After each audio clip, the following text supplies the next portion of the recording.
नमस्कार। मैंने आप सब से काफी बार बोला है कि हिंदुस्तान में लोकतंत्र पर आक्रमण हो रहा है और इसका हमको हर रोज नए नए उदाहरण मिल रहे हैं। सवाल मैंने एक ही पूछा था, फाउंडेशन पे जाता हूं, अदानी जी की शेल कंपनीज हैं, उसमें 20,000 करोड़ रुपया किसी ने इन्वेस्ट किया। अदानी जी का पैसा नहीं है, अदानी जी का इंफ्रास्ट्रक्चर बिजनेस है, पैसा किसी और का है। सवाल यह है, ये जो 20,000 करोड़ रुपए हैं ये किसके हैं? ये सवाल मैंने पूछा। मैंने पार्लियामेंट हाउस में प्रूफ देके, जो मीडिया रिपोर्ट से मैंने निकाला, अदानी जी और नरेंद्र मोदी जी के रिश्ते के बारे में डिटेल में बोला। रिश्ता नया नहीं है, रिश्ता पुराना है। जब नरेंद्र मोदी जी गुजरात के सीएम बने थे तब से रिश्ता है और उसके बहुत सारे पब्लिक प्रूफ्स हैं। हवाई जहाज में मैंने फोटो दिखाई, नरेंद्र मोदी जी बड़े कंफर्ट में बैठे हुए थे अपने दोस्त, अपने मित्र के साथ। पार्लियामेंट में मैंने दिखाई। ये सवाल मैंने पूछा, फिर मेरी स्पीच को एक्सपंज किया गया। मैंने स्पीकर को डिटेल चिट्ठी लिखी, पॉइंट बाय पॉइंट, कि मैंने कहा कि एयरपोर्ट्स अदानी जी को रूल बदल के दिए गए हैं, ये लीजिए रूल की कॉपी जिसको बदला गया है। चिट्ठी लिखी, कोई फर्क नहीं पड़ा। फिर मेरे बारे में मंत्रियों ने पार्लियामेंट में झूठ बोला कि मैंने विदेशी ताकतों से मदद मांगी। मैंने ऐसी कोई बात नहीं की है। मैंने कहा स्पीकर से, मैंने जाके कहा, स्पीकर सर, पार्लियामेंट का नियम है कि अगर किसी मेंबर पर कोई एक्यूजेशन लगाता है तो उस मेंबर को जवाब देने का हक होता है। मैंने एक चिट्ठी लिखी, उस चिट्ठी का जवाब नहीं आया। दूसरी चिट्ठी लिखी, उस चिट्ठी का जवाब नहीं आया। फिर मैं स्पीकर के चेंबर में गया, मैंने स्पीकर सर से कहा, स्पीकर सर, ये कानून है, ये रूल है, इन्होंने झूठा आरोप लगाया है, मुझे आप बोलने क्यों नहीं दे रहे हैं? स्पीकर सर मुस्कुराते हैं, कहते मैं नहीं कर सकता। और फिर उसके बाद आपने सबने देखा क्या हुआ। सवाल पूछना मैं बंद नहीं करूंगा। नरेंद्र मोदी जी का अदानी के साथ क्या रिश्ता है और 20,000 करोड़ रुपए किसके हैं, मैं पूछता जाऊंगा। मुझे कोई डर नहीं लगता इन लोगों से। और अगर ये सोचें कि मुझे डिस्क्वालीफाई करके, धमका के, जेल में डाल के मुझे बंद कर सकते, नहीं, मेरी वो हिस्ट्री नहीं है। मैं हिंदुस्तान के लोकतंत्र के लिए लड़ रहा हूं और मैं हिंदुस्तान के लोकतंत्र के लिए लड़ता रहूंगा, किसी चीज से नहीं डरता हूं। यह सच्चाई है।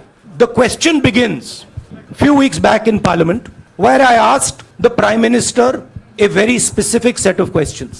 Question number 1, 20,000 crore rupees or $3 billion are in shell companies owned by Mr. Adani. Mr. Adani could not have generated this money. He's an infrastructure business. Where did this money come from? Whose money is it? That was the first question. Whose shell companies are there? These companies are working in the defense field. Why does nobody know whose money this is? There is a Chinese national involved in this. Why is nobody asking the question, who is this Chinese national? That was the first question. Second question was set of questions with proof. What is the Prime Minister's relationship with Mr. Adani? I showed a picture of the Prime Minister and Mr. Adani's plane relaxing. I gave documentation about the defense industry, about the airports, about statements made in Sri Lanka, about statements made in Bangladesh, pictures of Mr. Narendra Modi sitting with the State Bank chairman in Australia, and I put this proof on the table. Immediately after that, the BJP started its work. My speech was expunged. I wrote a letter to the speaker with a detailed explanation on the defense industry, on the airports, with press clippings, supporting documents, legal documents, and said, this is the supporting foundation of my speech. I have not made this speech, I have not invented this. This is detailed research, here it is. Nothing happened. Nothing was revoked. My speech today is not part of the record of Parliament. The same, by the way, was done with Mr. Kharge. After that, BJP ministers lied about me in Parliament. They made the statement to distract from the Adani issue. The whole game, disqualification, and all these statements are to distract from the central question, whose money is it? 20,000 crores, whose is it? Kiska hai ye? That's the main question. The whole thing is to distract. So they said that I've asked foreign forces to help India. Most ridiculous statement. I have never made such a statement. You can look at all the conversations I had in the United Kingdom. Not one such statement was made. In fact, I said this is India's problem. India has to resolve this problem, right? A minister lies on the floor of the House. I wrote to the speaker and I said, Speaker, sir, it is my right as a member of parliament, when somebody makes an accusation, to state my position. Please let me state my position. The first letter is not answered. I then write a second letter with more details, saying the names and what was said. Still no answer. I then go to the speaker's chamber And I say, Speaker, sir, what is going on? We live in a democracy. You are the defender of that democracy. Why are you not letting me make my statement? The Speaker smiles and says, I cannot do that. Come and have a cup of tea with me. So this is the whole drama that is being orchestrated to defend the Prime Minister from the simple question. Whose 20,000 crore rupees, whose $3 billion went to Mr. Adani's shell companies? I am here defending the democratic voice of the Indian people. I will continue to do that. I am not scared of these threats, of these disqualifications, of these allegations, of these prison sentences. I don't care. I'm not scared of them. Okay? These people don't understand me yet. I am not scared of them. They are used to everybody being scared of them. I am not scared of them. Right? And I will continue to ask the question, what is the Prime Minister's relationship with Mr. Adani? It is an old relationship. It is a relationship that began when he was Chief Minister of Gujarat. Mr. Adani constructed the idea of Resurgent Gujarat, organized all that. This is a partnership. It's a close partnership. I'm going to keep asking that question. Rahul ji, मैं मोहित दुबे हूं। मेरा सवाल यह है कि आप शहीदों के परिवार से आते हैं। आपकी दादी भी डिस्क्वालीफाई हुई, जनता के बीच गई, आप सत्ता में वापस आए। आज के दौर में राहुल गांधी भी डिस्क्वालीफाई हो गए हैं क्योंकि तमाम आपने इश्यूज को उठाया, चीन के इश्यूज को उठाया। क्या राहुल गांधी भी जनता के बीच में जाएंगे और वही वापसी फिर से करेंगे? राहुल गांधी भारत जोड़ो यात्रा में 4.5 महीने जनता के बीच में रहेंगे और वो मेरा काम है, वो मैं करता जाऊंगा। आज के हिंदुस्तान में पहले राजनीतिक पार्टियों को सपोर्ट मिलती थी, मीडिया से मिलती थी, बाकी इंस्टीट्यूशन से मिलती थी, वो नहीं मिलती है। तो ऑपोजिशन की पार्टीज को एक ही रास्ता है, जनता के बीच में जाने का। हाँ जी अनवर।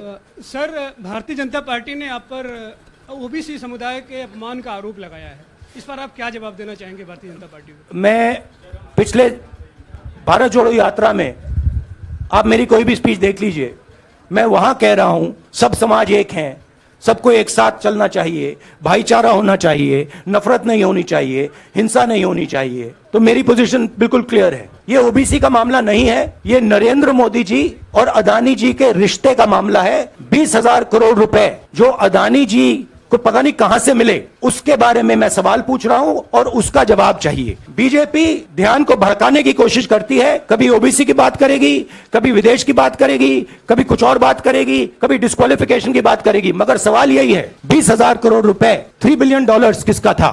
और वो अदानी का पैसा नहीं हो सकता। संजय मिश्र। आपने कहा आप डरते नहीं हैं, लेकिन स्टेट के टारगेट पे हैं और स्टेट आपके खिलाफ है, पूरी स्टेट, पूरी मशीनरी आपके खिलाफ है। ऐसे में आपके सामने चैलेंजेस बहुत बड़ा है, तो रास्ता क्या है, रणनीति क्या है? देखिए भैया, चाहे स्टेट हो चाहे कुछ भी हो, मैं सच्चाई को देखता हूं। मुझे और किसी चीज में इंटरेस्ट नहीं है, मैं सच्चाई बोलता हूं। राजनीति में ये फैशनेबल बात नहीं है, मगर ये बात मेरे खून में है। मैं और कोई रास्ता निकाल ही नहीं सकता हूं। तो मेरा काम ये है, ये मेरी तपस्या है, जीवन की तपस्या है, उसको मैं करता जाऊंगा। चाहे मुझे डिस्क्वालीफाई करें, मारे पीटे, जेल में डाले, मुझे कोई फर्क नहीं पड़ता। मुझे अपनी तपस्या करनी है। इस देश ने मुझे सब कुछ दिया है, प्यार दिया है, इज्जत दी है, इसलिए मैं ये करता हूँ। राहुल सर, बीजेपी के जो लीडर्स आप पे अटैक कर रहे हैं उस पर आप क्या कहेंगे? और इसके अलावा वायनाड, वहां पर जब से खबर गई है, वहां पे लोग बहुत डिसबिलीफ में है, प्रोटेस्ट भी इरप्ट हो रहा है, आप अपनी कॉन्स्टिट्यूएंसी के लोगों को क्या कहना चाहेंगे? नहीं, मैंने सोचा है कि मैं अपनी, देखिए मैंने कॉन्स्टिट्यूएंसी में भी बोला कि वायनाड के लोगों के साथ मेरा पारिवारिक रिश्ता है, फैमिली प्यार का रिश्ता है। तो मैंने सोचा कि मैं वायनाड के लोगों के लिए अपनी एक चिट्ठी लिखूं उनके लिए कि मेरे दिल में उनके लिए क्या है, तो वो तो मैं रिजॉल्व कर दूंगा। उनका, देखिए बीजेपी के नेताओं का काम यही है। देखिए वो सब नरेंद्र मोदी जी से डरते हैं, कारण आप जानते हो। नरेंद्र मोदी जी ने कहा कि देखिए ध्यान हटाना है, वो सब जानते हैं अदानी जी और नरेंद्र मोदी जी का रिश्ता, सारे के सारे जानते हैं क्या रिश्ता है, सब जानते हैं, मगर डरते हैं। तो अगर नरेंद्र मोदी जी ने उनसे कहा कि भैया ध्यान उधर करो, ध्यान उधर करेंगे। मगर सवाल यही है 20,000 करोड़ रुपए किसका है? सर, पूरी कांग्रेस पार्टी ये कह रही है कि आप चाहे वो गुजरात की कोर्ट ने आपको सजा सुनाई या आपका निलंबन हुआ, ये सब कुछ केंद्र सरकार प्रधानमंत्री के इशारे पर हो रहा है। लेकिन बीजेपी कह रही है कि कानून ने अपना काम किया है। तो जो ये दलील है कि कानून ने आपको सजा दी है और उसी की वजह से आपका निलंबन भी हुआ है, इस पर आप क्या कहेंगे? देखिए लीगल मैटर है, पर ये हुआ है। लीगल मैटर है। मैं हिंदुस्तान के लीगल सिस्टम को रिस्पेक्ट करता हूं। मैं लीगल मैटर पे इस प्रेस कॉन्फ्रेंस में बात नहीं करना चाहता हूं। हाँ संजीव, अगर आपके लीगल सवाल होंगे तो आप हमारी लीगल टीम से पूछ लीजिए। Sanjeev.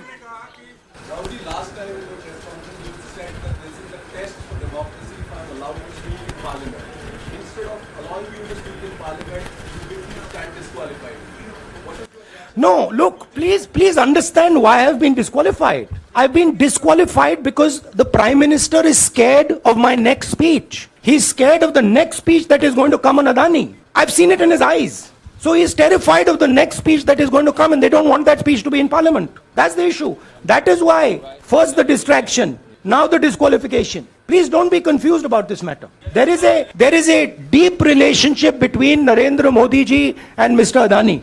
There is a question. 20,000 crore rupees have suddenly arrived in Mr. Adani's shell companies. Where has this money come from? Whose money is it? It is, some of these companies are defense companies. Why is the defense ministry not asking this question? Why is the defense ministry not asking the question? But please explain to us, whose money is this that is being spent on our drone development, that is being spent on our missile development, that is being spent on our ordnance production? Why is the defense ministry not asking this question? Manjari. सदस्यता आपकी रद्द हुई तो उसके बाद बहुत सारे ऐसे विपक्षी दल जो अभी तक कांग्रेस से दूरी बना के चलते थे वो भी आपके समर्थन में आए, तो आपको क्या लगता है अब वो समय आ गया है जब सारे विपक्ष को एकजुट हो जाना चाहिए? मैं उन सब विपक्षी दलों का धन्यवाद करता हूं कि उन्होंने इस बात में हमारी सपोर्ट की और हम सब मिलके काम करेंगे। रंजीता। जिस बयान को लेकर आपको ये सजा सुनाई गई है, क्या आपको लगता है, आपको अफसोस है उस बयान को लेकर? क्या कहेंगे उस बयान पर? अब देखिए, अब ये लीगल डिस्कशन है, उस पे मैं टिप्पणी नहीं करना चाहता हूं क्योंकि ये कोर्ट में मामला है। मगर मैं जो भी सवाल उठाता हूं वो सोच समझ के उठाता हूं। हाँ जी, नीरज। कुछ ही दिन पहले लक्षद्वीप के सांसद मोहम्मद फैजल की सदस्यता गई थी और बाद में हाईकोर्ट ने स्टे कर दिया था। अभी उनकी मेंबरशिप रीइंस्टेट नहीं हुई है। देखिए, सुन लीजिए। हाँ। राहुल जी सुन लीजिए, अभी उनकी सदस्यता रीइंस्टेट नहीं है, लेकिन चुनाव आयोग ने चुनाव की घोषणा करने के बाद उसे रोक दिया था। अगर ऊपरी अदालत से आपको स्टे मिलता है तो आपको उम्मीद है कि लोकसभा स्पीकर भी आपकी सदस्यता को बहाल कर देंगे? मुझे उम्मीद में कोई इंटरेस्ट ही नहीं है। चाहे मुझे सदस्यता मिले ना मिले, मैं अपना काम करूंगा। अगर ये मुझे परमानेंटली डिस्क्वालीफाई कर दें तो भी मैं अपना काम करूंगा। अगर मुझे रीइंस्टेट कर दें तो भी मैं अपना काम करूंगा। मुझे कोई फर्क नहीं पड़ता मैं पार्लियामेंट के अंदर हूं या बाहर हूं, कहां हूं। मैंने आपसे कहा मुझे अपनी तपस्या करनी है, मैं उसको करके दिखाऊंगा, आपके लिए नहीं, अपने लिए। रवि, एक मिनट रमन।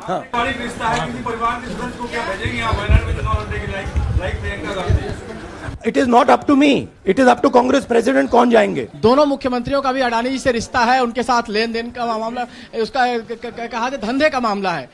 लेकिन क्या धंधे का मामला, क्या बात कर रहे हैं? ये धंधा रोकेंगे ये लोग? जिनके पास जो भी स्टेट का उनके साथ नाता है, जो भी बिजनेस चल रहा है, वो बिजनेस रोका जाएगा क्या? देखिए, सिंपल सी बात है, आप डिस्ट्रैक्ट करने की कोशिश मत कीजिए। 20,000 करोड़ रुपए अदानी जी की शेल कंपनीज में कहां से आए? आप इंक्वायरी कीजिए। अगर बात निकली कि हमारे चीफ मिनिस्टर का पैसा है तो इनको जेल में डाल दीजिए। अगर बात निकली तो किसी और का पैसा है तो उसको जेल में डालिए। सिद्धार्थ। मैडम आप लोकतंत्र को समझिए। ये जो पैनिक रिएक्शन इन्होंने किया है नरेंद्र मोदी जी ने, इससे सबसे ज्यादा फायदा मिलेगा विपक्ष को। ये इन्होंने हमें हथियार पकड़ा दिया है, ये आप बात समझिए। ये मोदी जी पैनिक में आ गए कि बात निकल जाएगी, ये 20,000 करोड़ रुपए किसके हैं, डर गए, घबरा गए, इन्होंने पूरा सीक्वेंस शुरू कर दिया। ये विपक्ष को सबसे बड़ा इन्होंने हथियार दिया है। राहुल जी, क्योंकि जनता के माइंड में अब एक सवाल आ गया है कि जनता जानती है कि अदानी जी भ्रष्ट व्यक्ति है। अब जनता के माइंड में यह सवाल उठा है कि इस भ्रष्ट व्यक्ति को हिंदुस्तान का प्रधानमंत्री क्यों बचा रहा है। यह मतलब अब सब कुछ बीजेपी के लोग, नरेंद्र मोदी जी सब कुछ इस व्यक्ति को बचाने के लिए क्यों कर रहे हैं। दूसरा सवाल, बीजेपी के लोगों ने कहा कि अदानी पर आक्रमण देश पर आक्रमण है। मतलब इनके माइंड में देश अदानी है और अदानी देश है। बात समझिए। राहुल जी, मेरा सवाल आपसे ये है कि जब आप ये फैसला सामने आया, आपको मैक्सिमम पनिशमेंट जो है इसमें जो सकती है वो आपके लिए मुकर्रर की गई। इस बीच कई लोगों ने ये भी कहा, आपके पार्टी के भी एक सांसद ने कहा कि कम से कम जज को ये देखना चाहिए था कि सामने जो शख्स है वो एक गांधी परिवार से आता है। इस पर आप क्या कहेंगे? और आपको लगता है मैक्सिमम पनिशमेंट जो है आपके केस में, मैक्सिमम पनिशमेंट आपके लिए मुकर्रर की गई, क्या आपको इसके पीछे क्या कहना है आपका? वही मैंने कहा, अगर डिस्ट्रैक्शन करना है, मैक्सिमम पनिशमेंट की तो जरूरत है। मिनिमम पनिशमेंट से बात थोड़ी बनेगी। मैं तो सोच रहा था भैया 5 साल होते, 7 साल होते, 10 साल होते, वो भी मिल जाता। मुझे क्या फर्क पड़ रहा है? या Rajdeep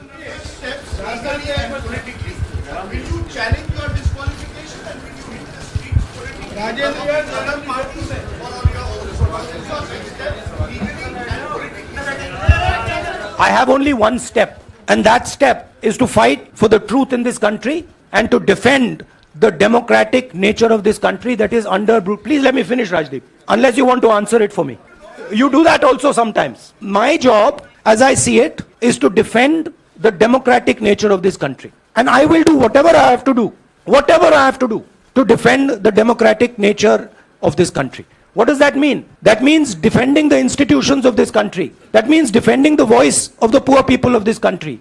That means telling the people of this country the truth about people like Mr. Adani, who are basically exploiting the relationship they have with the Prime Minister. या Pallavi please 1 second, let's go. Look, see, these are legal matters. It makes me no difference. I told them, it makes me no difference if I'm disqualified, not qualified, whatever. It makes me no difference.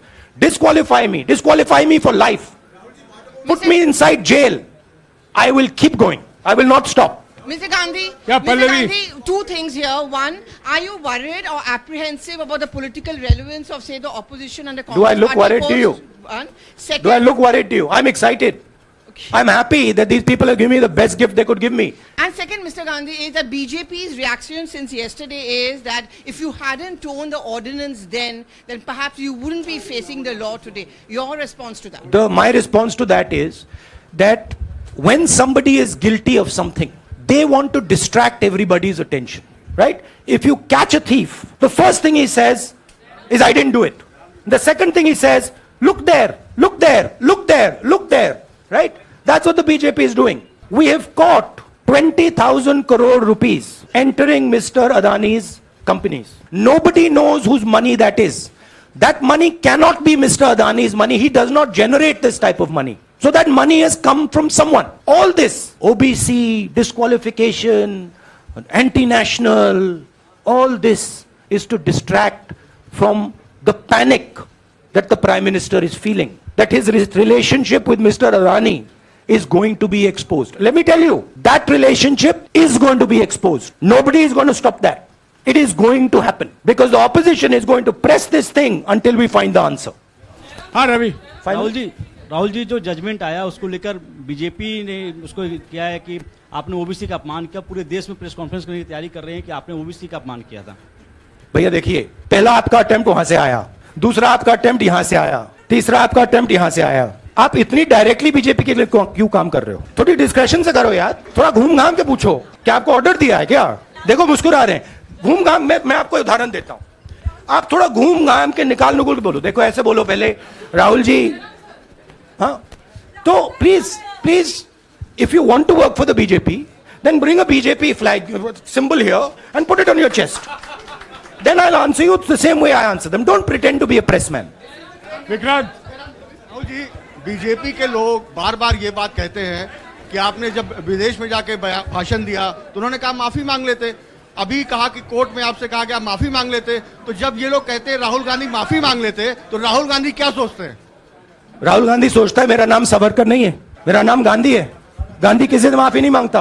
और मैंने कहा parliament house में, कहा कि भैया मुझे बोलने दीजिए ना, एक बार तो बोलने दीजिए। 2 बार चिट्ठी लिखी, तीसरी बार मैं पर्सनली स्पीकर से जाके कहता हूं, स्पीकर सर प्लीज, आप डेमोक्रेसी के लोकतंत्र के आप प्रोटेक्टर हैं, मुझे बोलने दीजिए। मुस्कुरा के कहते हैं भैया मैं तो नहीं कर सकता। आप नहीं कर सकते तो कौन कर सकता है? शायद मुझे जाके मोदी जी से पूछना पड़े, वो तो करने नहीं देंगे। तो मेरा जो पॉइंट है, इस देश में लोकतंत्र खत्म हो गया है। इस देश के लोग जो इनके दिल में है, हमारे दिल में है, बोल नहीं सकते हैं। इस देश के इंस्टीट्यूशंस पर आक्रमण हो रहा है। और उस आक्रमण का मैकेनिज्म क्या है? उस आक्रमण का मैकेनिज्म नरेंद्र मोदी जी और अदानी जी का रिश्ता है, वो फाउंडेशन है। मैं नरेंद्र मोदी जी पर सवाल नहीं पूछ रहा हूं, मैं अदानी जी पर सवाल पूछ रहा हूं। बीजेपी अदानी जी को क्यों प्रोटेक्ट कर रही है? आप नरेंद्र मोदी जी को प्रोटेक्ट कीजिए, मैं अदानी जी पे पूछ रहा हूं, आप अदानी जी को क्यों प्रोटेक्ट कर रहे हो? आप इसलिए अदानी जी को प्रोटेक्ट कर रहे हो क्योंकि आप ही अदानी हो। Thank you.